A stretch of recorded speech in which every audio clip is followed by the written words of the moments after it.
Man, okay.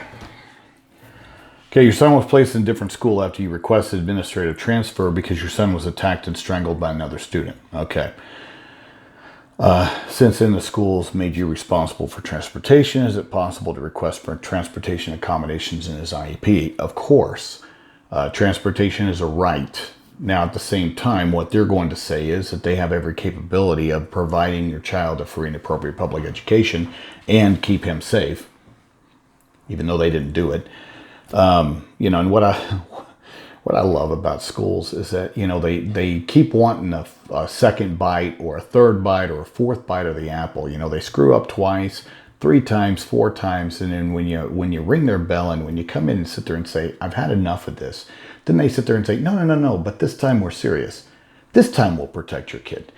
Forget these other times. It's just, whatever. They do have a responsibility to keep your kids safe. And, they didn't do it. So it's interesting. Just the excuses that you'll get, which you'll get. But if they agreed to move your child administratively, then they did so as an acknowledgement to negotiate with you due to their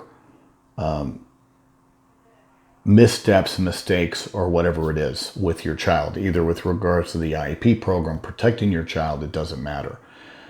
And if that's the case, then you just need to go back and continue to negotiate and say that this was a point that you hadn't taken into consideration, but you want transportation.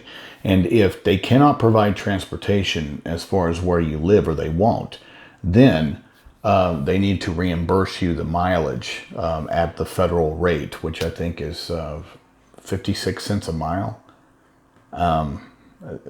Some school districts will sit there and say, well, we'll reimburse whatever the state rate is, and it might be a little bit different, but usually it's the federal rate of 56 cents a mile.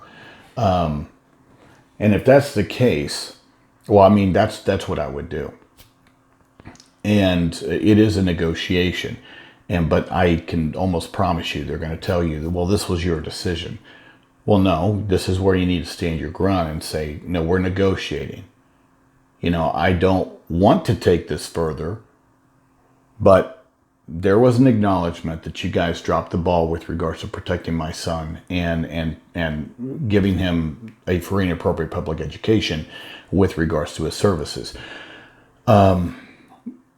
Whatever else they haven't done, this is when you bring it up and say, look, I'm wanting an end to this, but this is the last thing. This is the last caveat that you guys got to deal with, and that is provide my child transportation.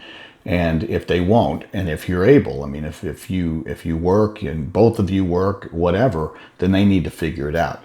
But if you do have that capability of dropping off, picking up, or even if they can do some, or even if they can transport and then meet you at a certain spot, then at that point that would be okay, but they would still need to reimburse your mileage each way, for the transportation. It's a right, but I can tell you, it's a right.